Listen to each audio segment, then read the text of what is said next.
Pada video pertemuan ke-6 ini akan membahas terkait dengan penggunaan komputasi terdistribusi pada Big Data. Tetapi sebelum membahas bagaimana implementasinya, kita akan bahas terlebih dahulu apa itu komputasi terdistribusi dan sedikit teori terkait metode ini.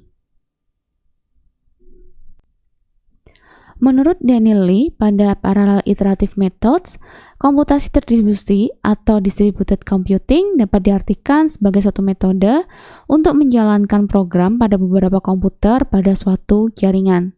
Sehingga sekumpulan komputer ini dapat dianggap menjadi satu kesatuan sistem jika dilihat dari sisi pengguna. Hal ini dimungkinkan karena sudah adanya cara untuk menggabungkan beberapa komputer pada suatu jaringan, bahkan ada internet yang mampu menghubungkan komputer di seluruh dunia. Ketika kita membicarakan perjalanan asal dari distributed computing ini, maka sebenarnya adalah jawaban dari mahalnya superkomputer. Ketika pengguna bertambah dan kebutuhan juga bertambah, maka dibutuhkan kemampuan yang lebih. Berkebalikan dari superkomputer, sistem komputasi terdistribusi ini akan tersebar pada beberapa node yang terhubung dengan jaringan yang cepat. Salah satu kelebihan ketika kita menggunakan banyak komputer yang mau memproses data, maka jika ada kesalahan atau kerusakan pada satu komputer, maka bisa jadi tidak berpengaruh pada proses komputasi secara keseluruhan. Lalu, seperti apa hubungannya dengan Big Data? Seperti teman-teman ingat, karakteristik dari Big Data adalah 3V, 5V, atau bahkan 7-10V. Tetapi salah satu V yang mendasar adalah volume dan velocity. Ketika kita menggunakan distributed computing ini, maka akan membantu kita untuk menjawab tantangan dari kedua V ini. Seperti apa solusinya? Kita akan bahas sedikit teori terkait komputasi terdistribusi terlebih dahulu. Komputasi terdistribusi adalah bidang dari ilmu komputer yang mempelajari sistem terdistribusi. Sedangkan sistem terdistribusi adalah sistem yang komponennya berada pada jaringan komputer yang bisa saja berkomunikasi melalui pesan. Ketika ada sekumpulan komputer yang bersifatnya independen, kemudian dia berkomunikasi terhubung dengan satu sama lain, untuk melakukan suatu komputasi bersama. Maka disebut dengan aplikasi dari distributed computing. Ketika suatu komputer dinyatakan independen, maka pada dasarnya mereka tidak berbagi memori, sehingga untuk berkomunikasi dapat menggunakan pesan maupun message. Message sendiri dapat diartikan sebagai informasi yang diberikan dari satu komputer ke komputer lainnya melalui suatu jaringan.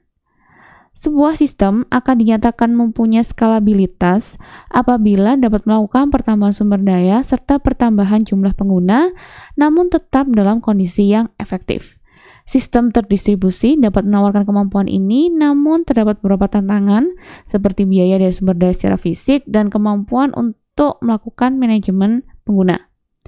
Ketika ada kegagalan pada sistem komputer, maka di dalam sistem terdistribusi, kemungkinan besar kegagalannya akan bersifat parsial, sehingga masih ada komponen yang dapat berfungsi, walaupun di sisi lain ada terjadi kegagalan.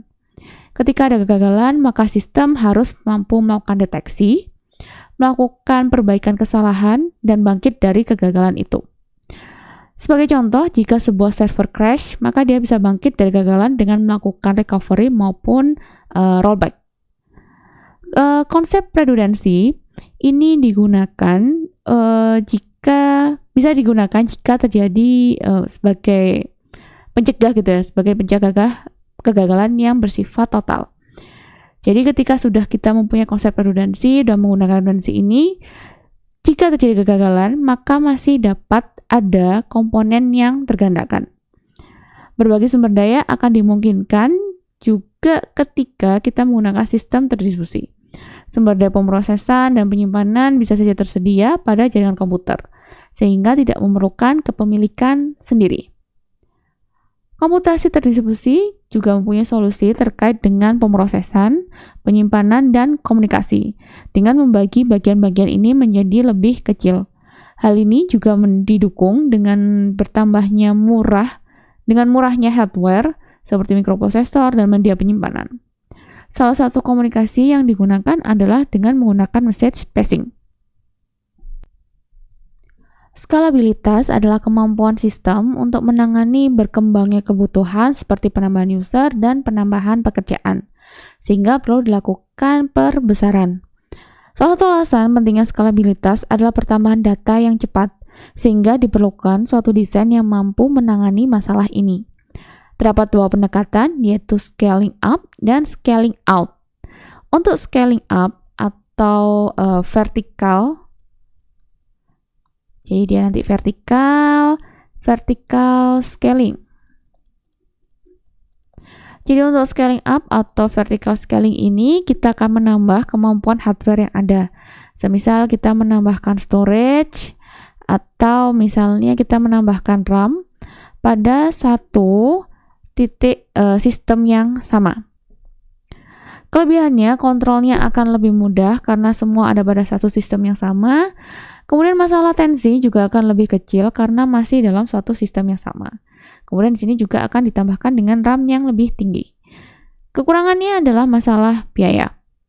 Untuk menambahkan sumber daya lebih baik, biasanya akan diikuti dengan harga yang lebih tinggi juga. Kemudian ada resiko kegagalan. Jadi resiko kegagalan ini akan lebih tinggi karena sistem hanya berada satu node yang sama. Kemudian scaling out atau horizontal scaling. Nah, ini kita menambahkan mesin yang bisa saja performansinya sama atau lebih rendah kepada sistem untuk menambah sumber daya komputasi dan atau kapasitas penyimpanan. Kelebihannya adalah mudah, jadi kita mudah untuk menambah sumber daya, baik komputasi maupun penyimpanan.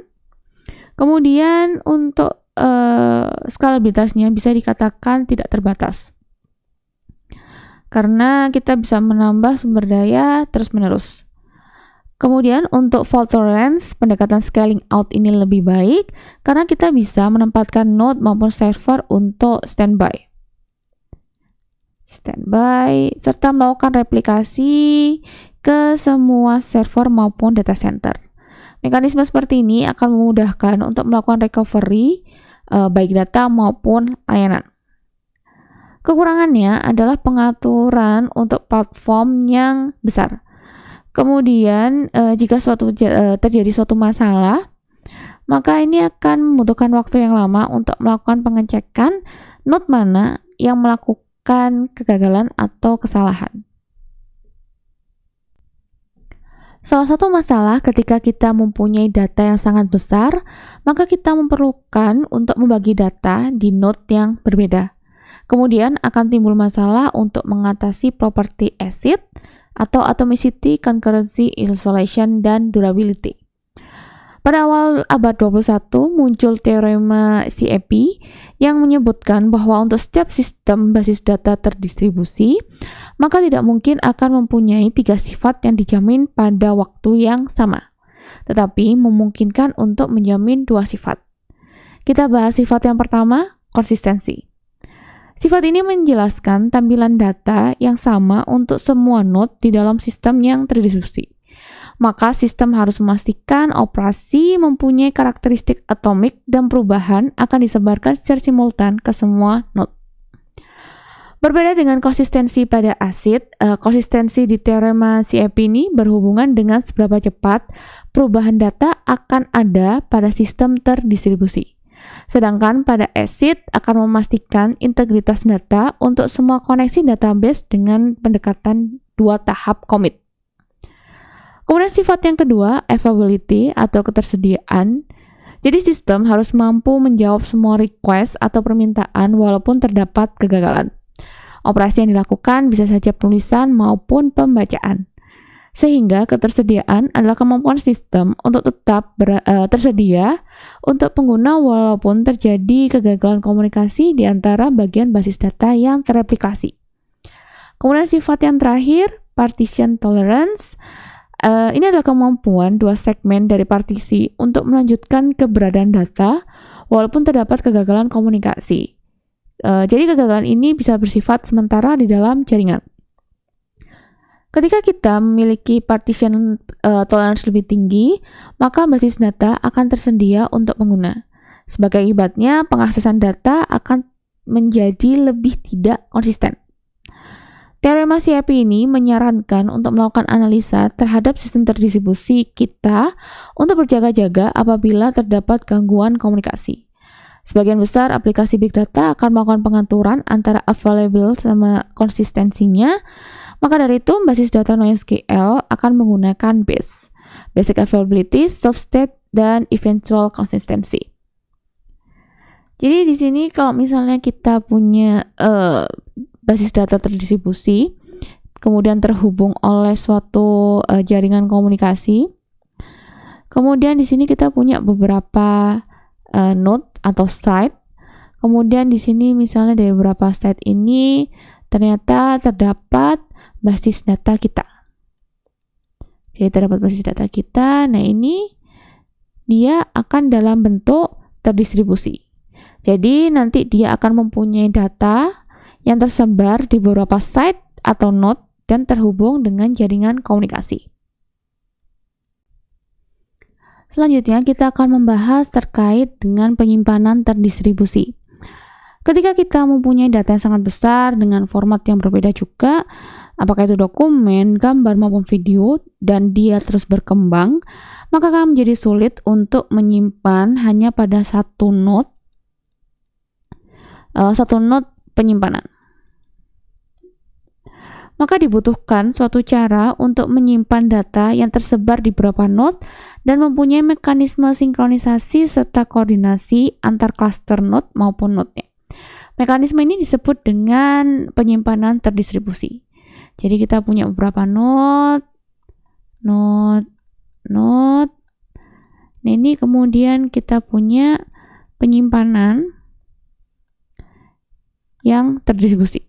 Jadi kita punya beberapa node untuk komputasi dengan punya beberapa disk di dalam sistem berkas terdistribusinya. Mekanisme sistem berkas terdistribusi ini akan membagi data ke beberapa hard disk lokal yang terasosiasi dengan node komputasi yang berbeda. Maka pada sistem seperti ini, komputasi pada data di sistem berkas terdistribusi ini dapat dibagi sedemikian rupa sehingga setiap node dapat melakukan pemrosesan secara paralel. Dengan demikian, untuk memproses data yang besarnya terabyte hanya diperlukan beberapa menit saja. Jika kita bisa mempunyai ratusan node. Tetapi jika kita hanya memiliki satu node, maka bisa saja ini berhari-hari untuk melakukan pemrosesannya. Sebagai contoh, perkembangan dari sistem berkas terdistribusi ini adalah Hadoop Distributed File System, Google File System, dan Amazon S3. Selanjutnya, konsep pemrosesan data yang terdistribusi atau distributed data processing. Jadi di sini pemrosesan subtugas akan ada pada node yang berbeda. Jadi kita membagi tugas menjadi beberapa subtugas. Semisal kita punya 3 node A, B, dan C. Kemudian di sini kita punya suatu tugas, kita bagi menjadi subtugas A, subtugas B, dan subtugas C. Ini akan diberikan ke masing-masing node yang berbeda. Jadi nanti untuk masing-masing node ini mereka akan mempunyai subtugas yang berbeda. Bisa saja dalam pemrosesan ini data yang digunakan sudah dalam bentuk yang tersegmentasi, sehingga setiap node akan memproses bagian data yang berbeda. Kebutuhan akan kunci dan sinkronisasi dapat dihindari. Jika pemrosesan dalam satu node, datanya ada pada node tersebut atau lokal, maka overhead transmisi data bisa dihindari. Untuk meningkatkan kecepatan komputasi pada jumlah data yang besar, kita dapat menggunakan konsep parallel processing, di mana kita akan menggunakan beberapa CPU secara bersamaan dan tugas pada beberapa CPU tadi. Sehingga kita dapat melakukan parallel computing yang mengoptimasikan dari parallel processing itu tadi. Mungkin kita lebih sering menggunakan sequential computing, di mana hanya menggunakan satu prosesor untuk mengerjakan satu program saja. Sehingga dengan memanfaatkan parallelism, salah satu pendekatannya adalah dengan jumlah serta power dari prosesor. Walaupun belum tentu dapat dilakukan karena masalah biaya. Nah, di sini parallelism bisa dilakukan pada level dasar dengan dua mekanisme, yaitu data parallelism dan control parallelism. Nah, jadi untuk data parallelism, kita bisa membagi data kita menjadi himpunan data yang lebih kecil, kemudian kita lakukan pemrosesan yang sama untuk masing-masing bagian datanya. Sedangkan untuk control parallelism, maka yang berbeda adalah instruksinya. Jadi di sini dia punya data, kemudian di sini instruksinya yang berbeda, tetapi waktunya akan bersamaan. Ada juga yang menyebutnya sebagai task parallelism.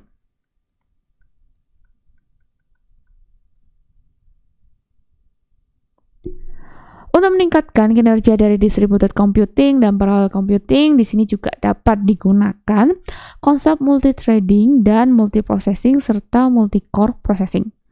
Kita bahas yang pertama, multiprocessing.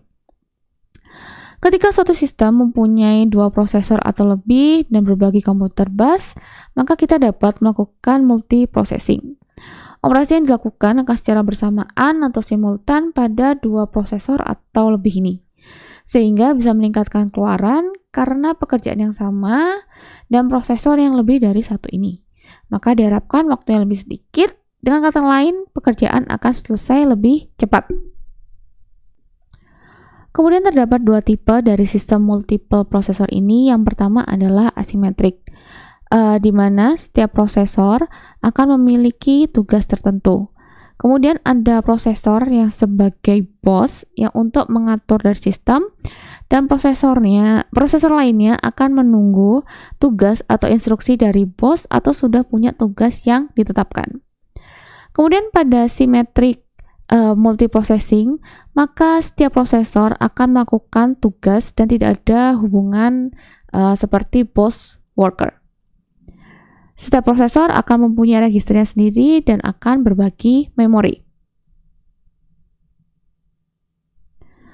Kemudian dalam perkembangannya, desain dari CPU akan mempunyai beberapa core dalam satu chip. Jadi sebenarnya di sini core, di sini juga core, di sini dalam satu chip. Yang membuat sistem akan lebih efisien jika kita bandingkan dengan menggunakan beberapa chip, namun hanya mempunyai satu core. Hal ini dimungkinkan karena komunikasi di dalam chip lebih cepat daripada antar chip.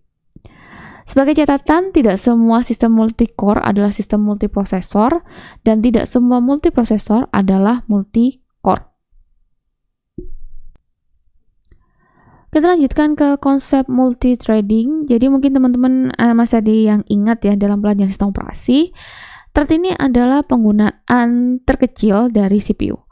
Sequence dari instruksi pemrograman dapat dijadwalkan secara independen. Jadi itu yang dimaksud dengan thread. Sebuah proses bisa saja terdiri dari satu thread maupun lebih dari satu thread. Ketika satu proses mempunyai kontrol untuk multiple thread, maka dia dapat melakukan lebih dari satu pekerjaan dalam satu waktu tentunya. Sebagai contoh, pada web browser bisa saja terdapat thread khusus untuk menampilkan gambar dan thread untuk menerima data dari jaringan. Multithreading ini adalah kemampuan dari CPU atau satu core di dalam sistem multicore untuk melakukan beberapa thread secara concurrent. Jadi dengan sistem seperti ini, cara seperti ini, maka diharapkan penggunaan dari satu core akan meningkat dengan memanfaatkan parallelism pada level thread maupun pada level instruksi. Jika kita membangun infrastruktur big data kita dengan konsep terdistribusi, dengan banyak node, dengan banyak cluster, kemudian kita menggunakan parallel processing pada setiap node, dan kemudian kita bangun sendiri, maka biayanya akan sangat besar. Tidak hanya terkait dengan pembelian hardware maupun software, namun juga dengan pemeliharaan dan troubleshooting-nya. Solusinya adalah dengan menggunakan cloud computing, di mana dari berbagai vendor telah menyediakan layanan yang dapat kita gabungkan untuk membangun infrastruktur yang kita inginkan, tanpa harus mempunyai hardware serta pemeliharaan sendiri. Jadi dapat kita simpulkan, tantangan karakteristik Big Data terkait volume adalah latensi atau jarak waktu antara proses dimulai dan proses selesai. Ketika implementasi dari komputasi distribusi ini serta paralel dijalankan, maka dapat mengurangi dari latensi ini. Terutama ketika analisa real time dibutuhkan, maka angka dari latensi ini harus kecil. Sehingga dengan menggunakan konsep komputasi distribusi serta perumusan secara paralel, diharapkan mampu menjawab tantangan dari Big Data. Sampai sini dulu pertemuan kali ini, sampai jumpa di pertemuan berikutnya.